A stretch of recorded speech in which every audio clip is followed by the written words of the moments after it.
Okay, perfect. Thanks for tuning in today, everyone. So in this presentation, this is joint work with Bertrand Mathieu, also the ESRI, and we're going to be talking about child poverty in Ireland, recapping some historic trends in child poverty, and also showing some new information with our predictions for how child poverty will evolve over the course of 2020 under various assumptions of the speed of labour market recovery in the back end of the year. So our objectives in this piece are that we want to document how child poverty trends have evolved in Ireland with the latest data sets from SILC, extended from 2004 to 2018. And we also want to show for children in different households how poverty changed over the course of the Great Recession, in the hope that maybe this will help our learning of what we can expect child poverty to evolve with in the current pandemic-induced recession. And then finally, in terms of predictions, we're going to use a microsimulation model, Euromod, to estimate how the joint effect of large-scale employment losses, emergency tax benefit measures, and variations in the speed of the economic recovery in the back end of the year will affect headline child poverty rates for the year. So I think first off, it's just good to recap why child poverty is a concern.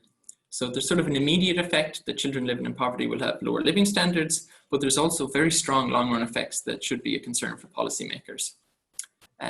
A lot of research in the US by Duncan et al. In various years has found that children living in poverty have a reduced likelihood of completing secondary education, and this is worse for children who live in poverty for years.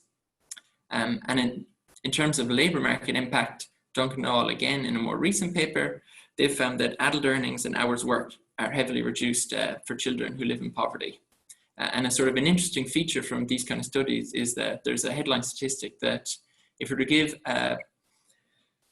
increased household income for poor children, where children are between the ages of 0 and 5, that a $3,000 increase per annum would result in a 17% increase in adult earnings in later life. And these effects are much smaller if you were to give this cash stimulus to children when they're, say, between the age of 5 and 10. So these kind of results from studies have kind of led a lot of economists to believe that large-scale early intervention programs to tackle child poverty can sort of be self-liquidating in a way. And when you talk about poverty in this setting, I'll be discussing two headline measures of poverty. So the first of these is an income poverty measure called the at-risk of poverty rate. And so this simply is just the portion of people living in households with income that's less than 60% of the median equivalized household disposable income. And equivalized just means adjusted for the size and composition of the household, namely the number of children, number of adults. And disposable income is just income from all sources. So labor market sources, social welfare income, and then you deduct tax liabilities from both of these sources. And the key thing with this at-risk of poverty measure is that it's a relative measure of poverty.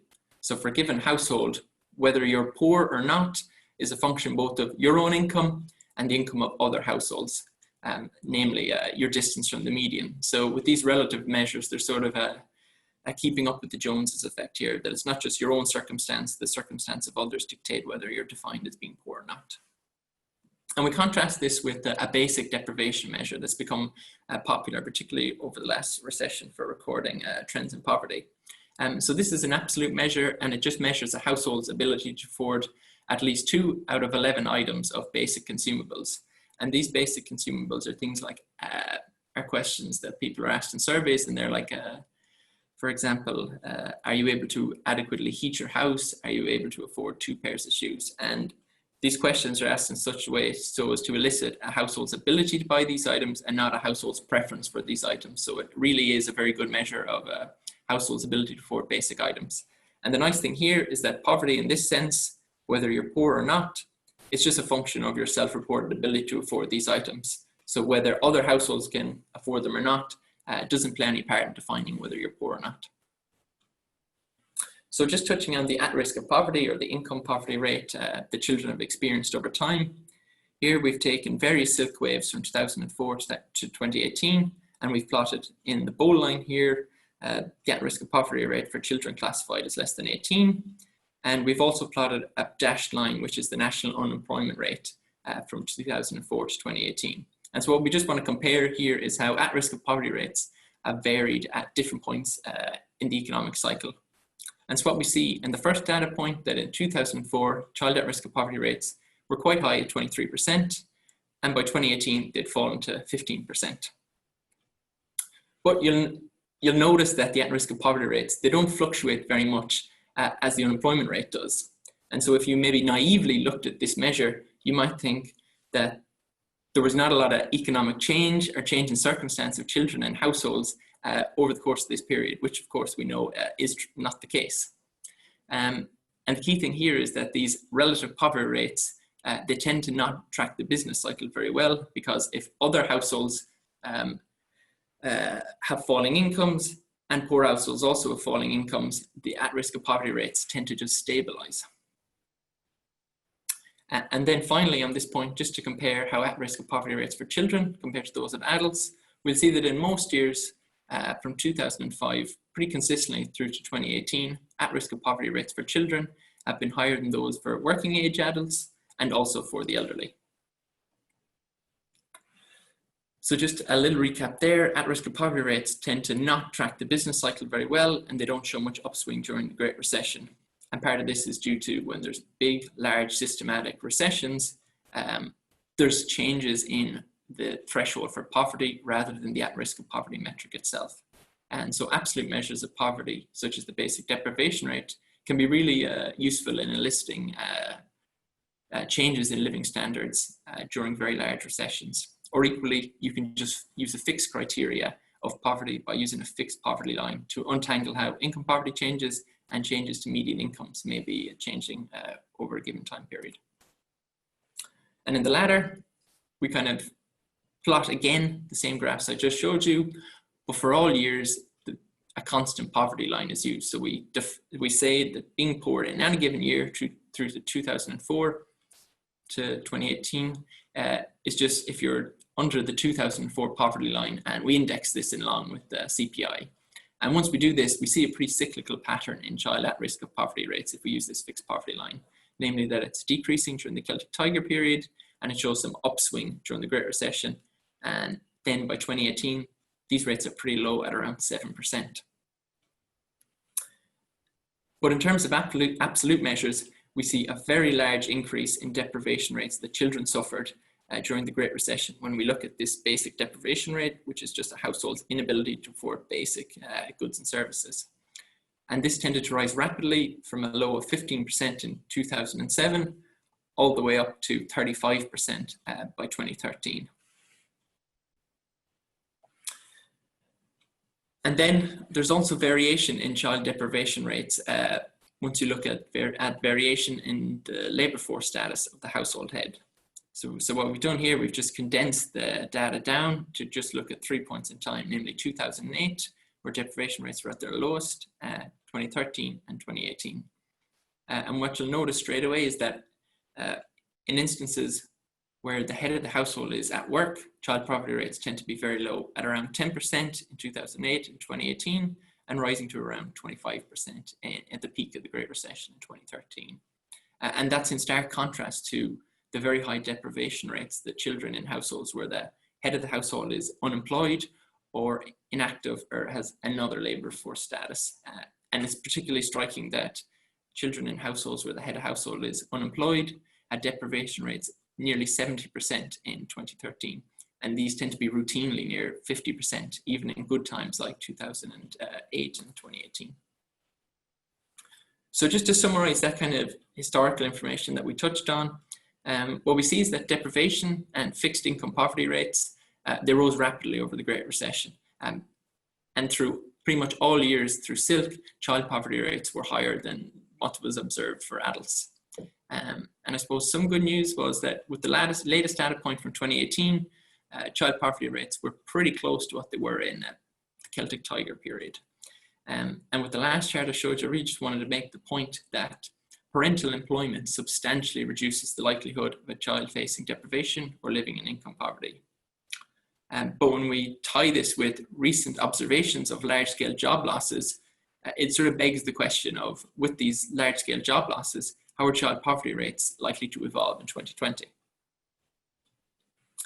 And so the next part of our paper was really about tackling this issue and giving policymakers a sense of what's the likely trajectory of child poverty rates given the unprecedented times we're currently in.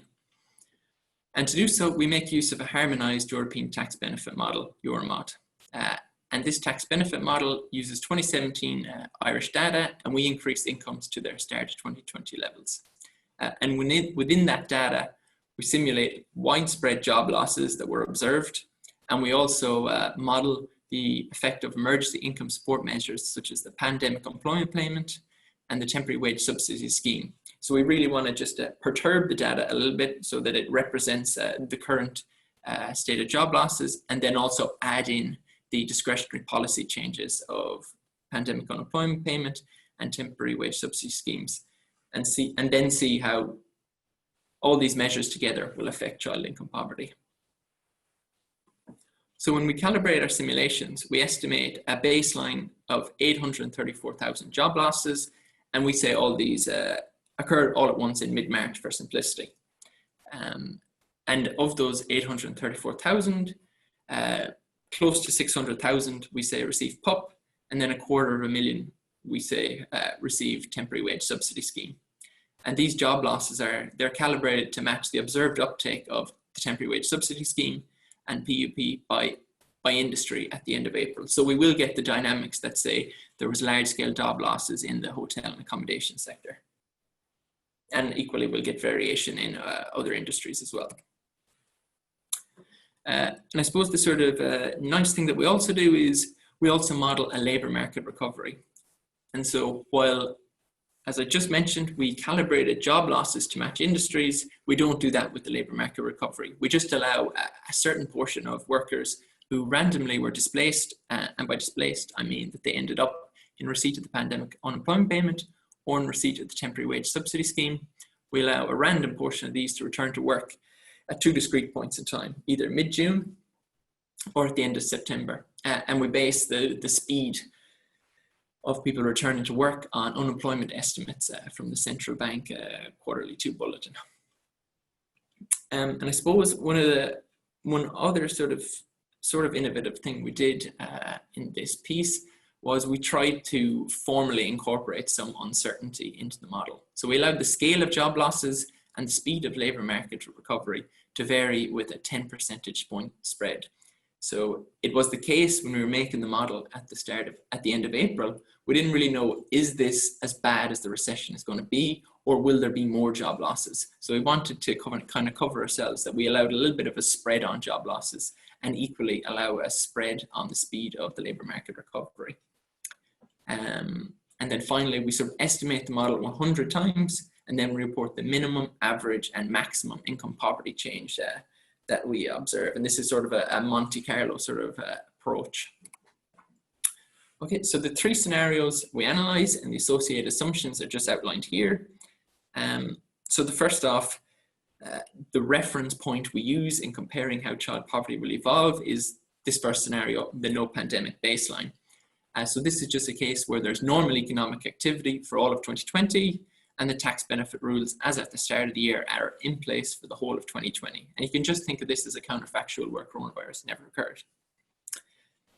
And in scenario A, where there's no economic recovery, we simulate large-scale employment losses from mid-March, and these last for the entirety of 2020. And the pandemic unemployment payment and the temporary wage subsidy scheme are in place for the remainder of the year. And in scenario B, as in scenario A, there are these large-scale employment losses from mid-March, but these only last for 12 weeks. And after this 12 weeks in mid-June, some workers return to work, and a further portion of workers return to work at the end of September.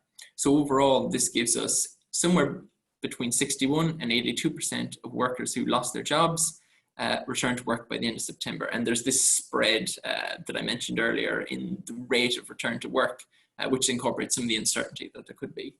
And finally, as before, the temporary wage subsidy scheme and the pandemic unemployment payment are assumed to be in place for the remainder of the year. So I knew I threw a lot of information at you there, so I'm just going to graph out what our simulated economic recovery would look like. So this is kind of, as a timeline of the year, this is what our economic recovery sort of plots out. So in the first period of 11 weeks, there's this sort of normal economic activity, everything's going fine. And in the second period, there's this 12-week lockdown period that we've called it here, where there's large-scale job losses. And then in the third half, and in the final portion of the year, there's this sort of economic recovery.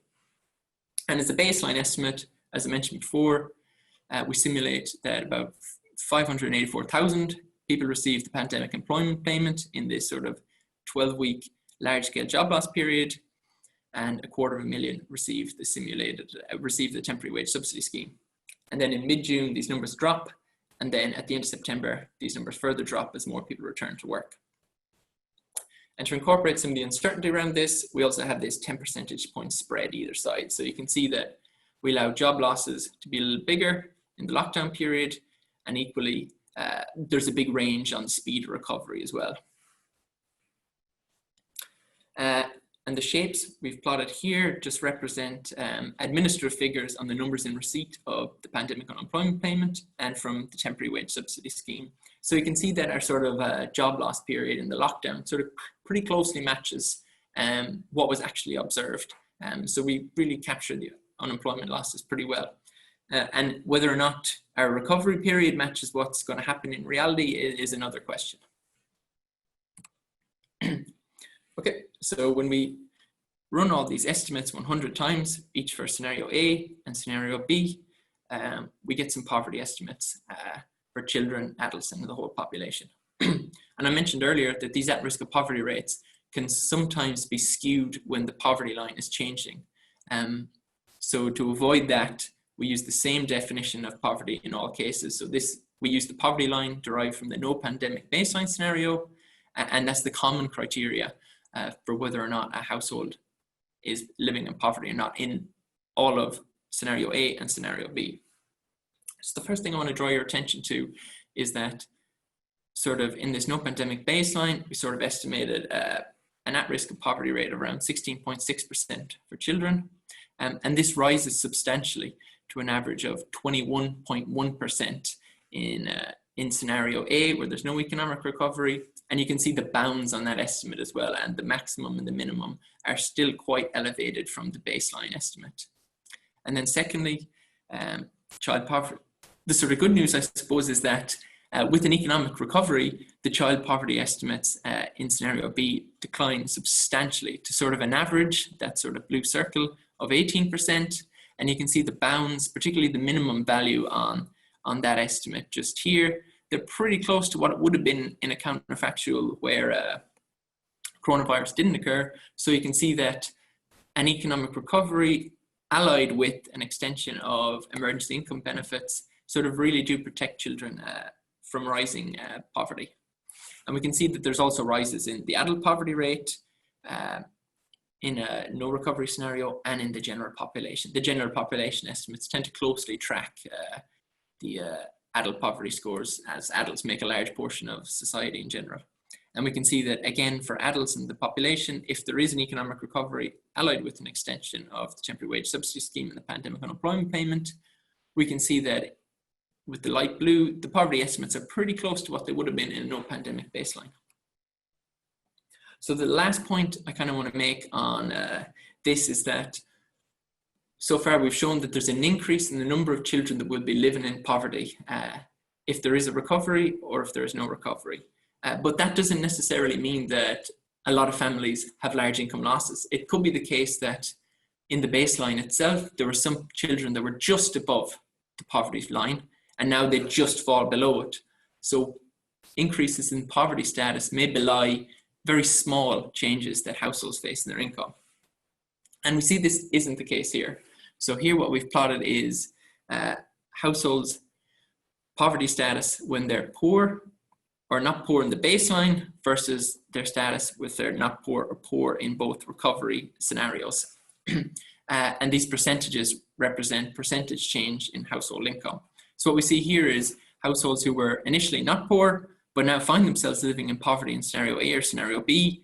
They typically had income losses of around 67% where there's no economic recovery, and of 50% when there is an economic recovery. So it is the case that families who've now become poor suffer very large income losses. And that's sort of in marked contrast to the income losses that households who are poor initially and are still poor in scenario A and B. You can see in scenario A, they have average income losses of 1.6%, and their incomes are essentially unchanged in scenario B. They're about 0.1%. And the final point I want to make is that some households do tend to rise out of poverty, but children really don't gain. Less than 1% of children sort of rise out of poverty as a result of employment losses, discretionary policy changes, and a labour market recovery. So you see here that households who were initially poor, but are now find themselves above the poverty line, they're not poor in both scenarios. They have income gains of about 19% in scenario A and 15% in scenario B. And this occurs because some people are better off on the pandemic unemployment payment than they are in work. And this gives income gains to these households and they rise out of poverty. But typically this doesn't benefit children, and less than 1% of children rise out of poverty in this way. So just to conclude there, what we really just want to highlight is that child income poverty estimates rise by an average of 1/4 in our no recovery scenario to 21.1%, whereas they rise much less by just 1/11 in the recovery scenario to 18%. And that's from their baseline estimate of 16.6%. So we kind of conclude that even with emergency income measures like the pandemic unemployment payment and the temporary wage subsidy scheme in place for the entirety of the year, an economic recovery is really important to mitigate a rise in child income poverty. And if policymakers think this is a concern, one possible route they could pursue is to increase the child allowances of social welfare schemes, which would help combat families who find themselves living in poverty at a point in time from sort of staying in a poverty-stricken state. So thank you very much, and that concludes my presentation.